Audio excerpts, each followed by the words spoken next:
Hey, so before I get into this video, one, I want to say that there could be potential triggers of anything that I talk about in this video. And to people that I was like, why you had to mention that? Because people can be triggered by pretty much anything, and I want to respect that. So that's why I say there may be possible triggers in this video because of the topic of conversation that will occur in this video. That's one. And two, the frustration I have at this moment of the struggle that I have gone through to upload this video. This is my third or fourth time having to record this video because of a lot of technical difficulties and stupid decisions that I made out of frustration because I was being impatient. But that is all I will say for now, and I will let you go into the actual intro of this video. Okay, bye.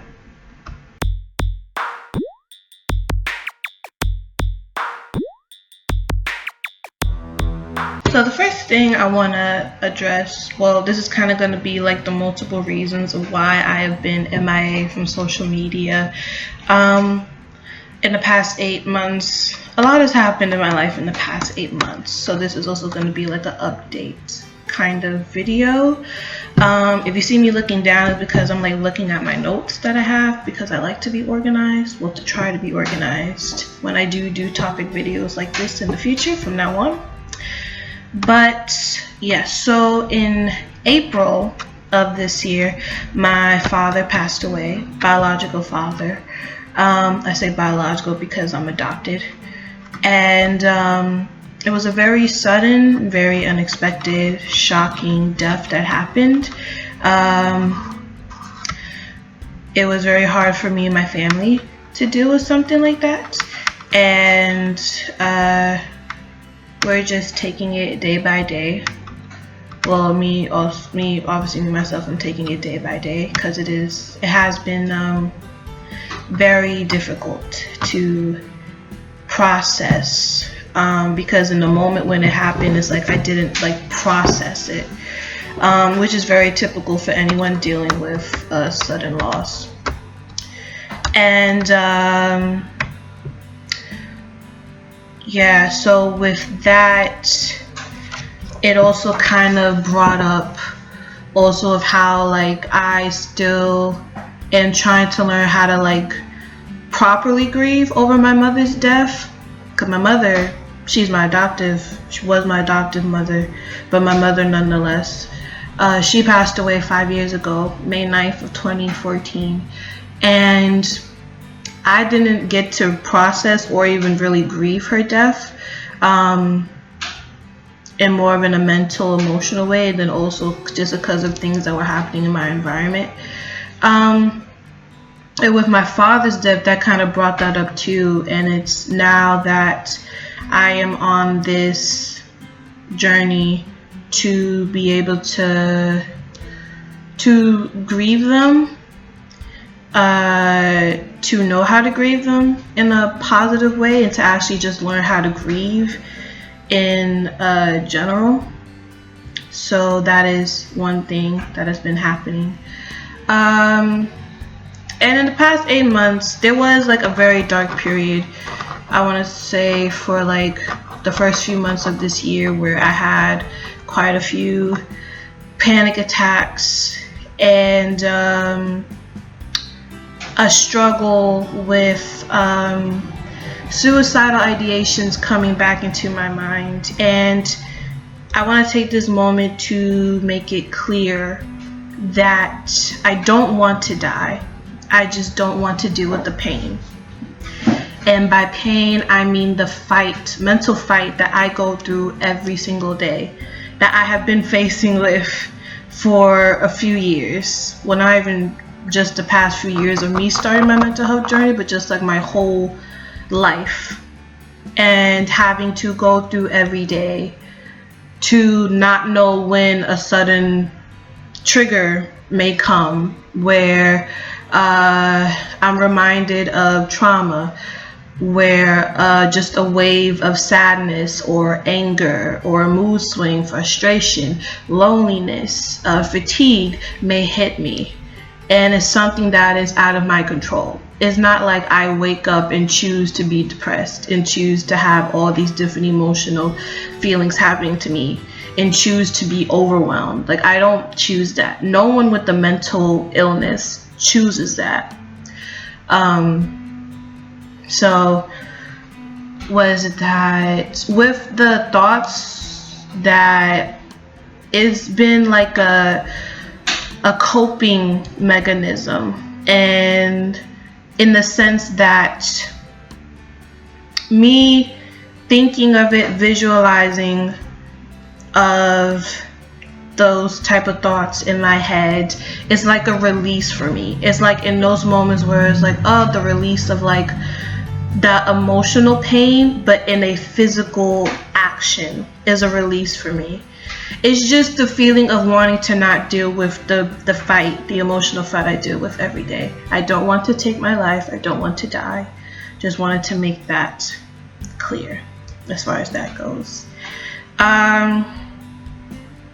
In that sense, I have not really, the only people that know, well, besides this video that's about to be on my channel, that I've had struggles with these thoughts is my therapist and my boyfriend, who I know is going to be one of the people watching this video.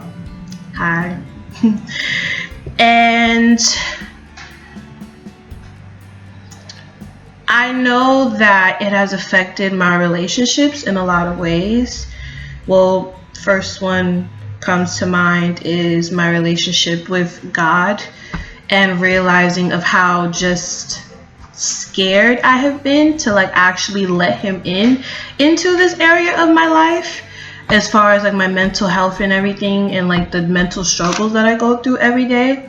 It's like he already knows it, God already knows everything, but to communicate that to him, it's a fear that just comes over me. And then it's also this distrust of like, okay, like you say you love me and all this stuff, but it's like, why? Like, why do you love me? Like, why do you care for me? Why do you care for my interest? Why do you want to help me? It's that distrust, because I do have some trust issues that I am working out through God and therapy.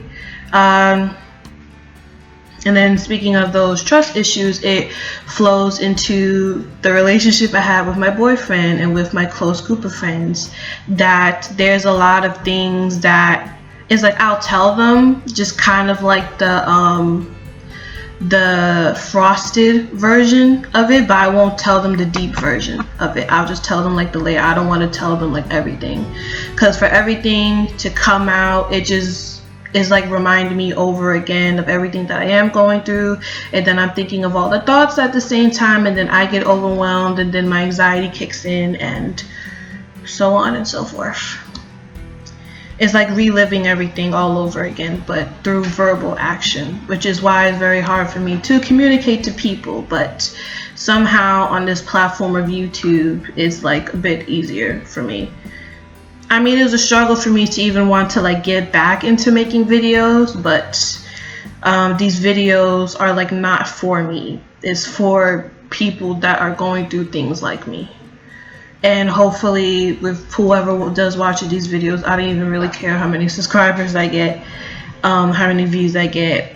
If someone is touched by this and is somehow feeling inspired to keep going, even on days when they don't want to keep going, then that's all that really matters to me. And last but not least, I want to talk about therapy and how that has been for me. I started getting therapy in 2016. That was when I was first hospitalized for depression, like literally 2 weeks before I turned 21, which is crazy. And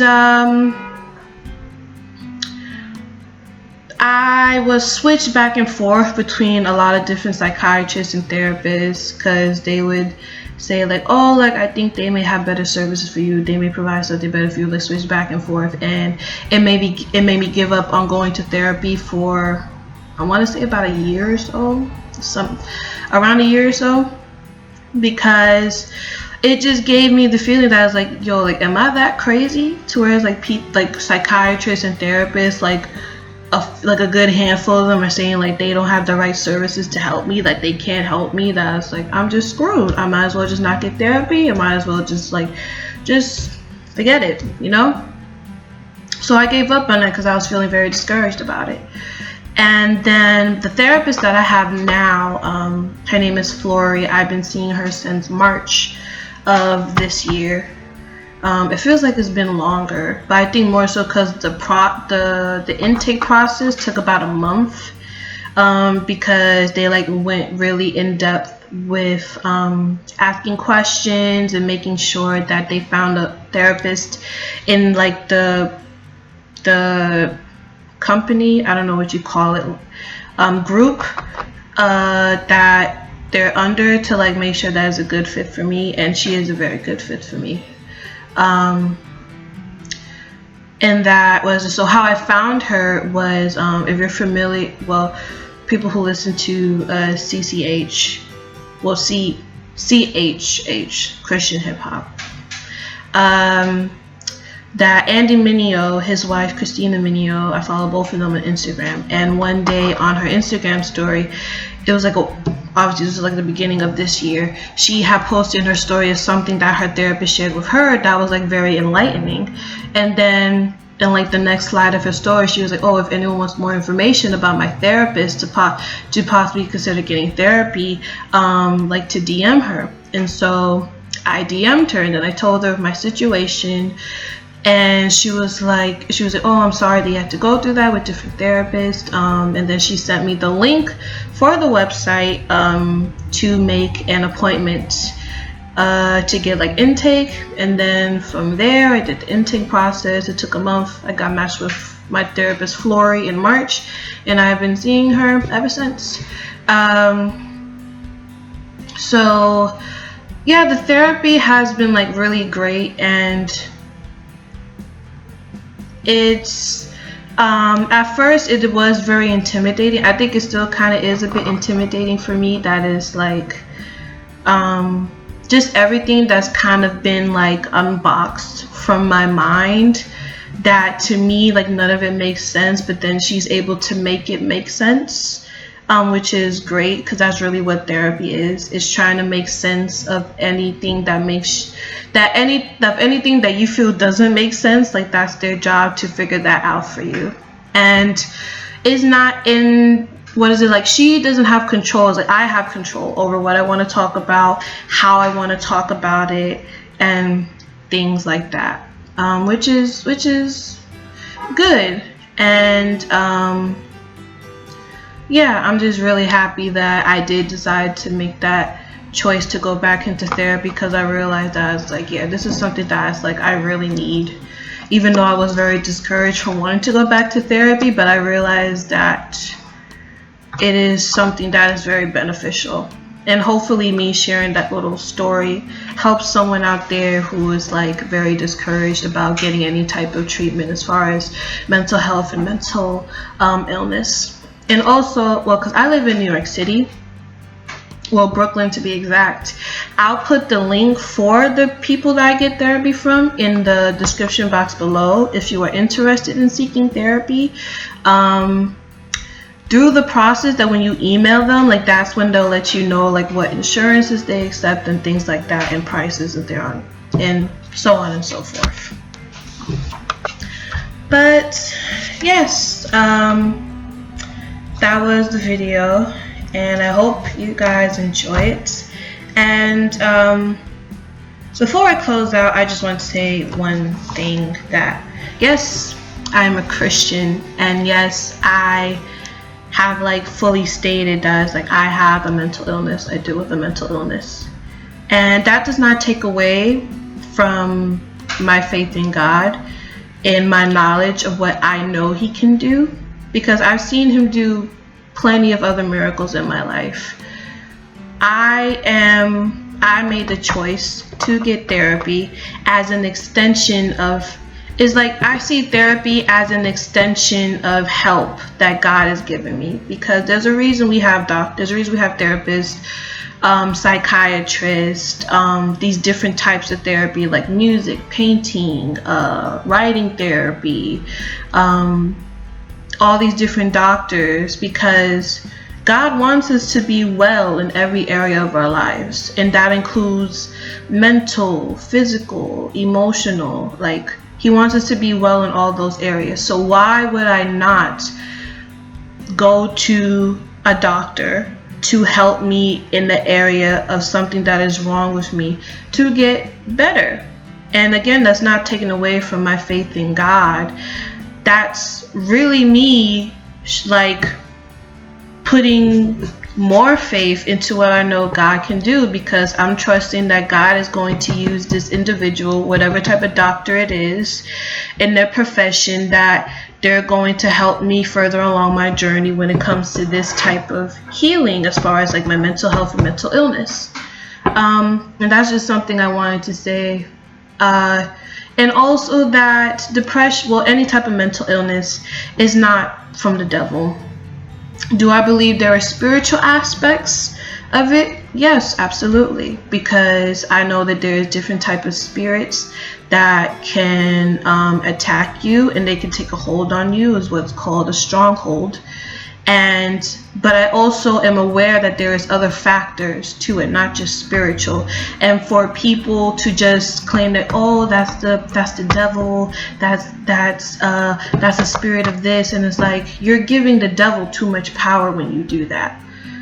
And for me, it is a biological issue. I have a chemical imbalance in my brain. That is why I deal with depression and anxiety. For other people, it could be that same issue. It could be environmental, the environment they grew up in. It could be genetic. Stuff like that can be passed down through genetics in the family. And it could be because of a trauma that they went through, whether it be losing a job, losing a loved one, a big change that happened in their life. Going through some type of abuse, physical, emotional, verbal, sexual. All those other factors can be causes of any type of mental illness in someone. It's not always just spiritual. That's all I wanted to say, and I made this outro way longer than I wanted to, but I'm gonna end it here. If you enjoyed this video, like it. If you want to leave your thoughts about it, or even have any questions as far as anything I discussed in the video, you can leave a comment down below, and the links for my social media would be down below, so you can message me on, well, my 2 Instagram pages and on Twitter. Any questions you may have for me, and also thoughts you thought about this video. Don't forget to subscribe and hit the bell next to the subscribe button, because the bell lets you actually get notified when my videos are uploaded to YouTube. And yeah, I will see you in my next video, which will be coming up very, very soon. I'm not going to do like a timeline thing of like, I'm gonna upload like, oh, this many days a week at this date, this time. Like, no, because I find that puts too much pressure on me. So, but a new video will be up soon. And yes, see you next time. Bye.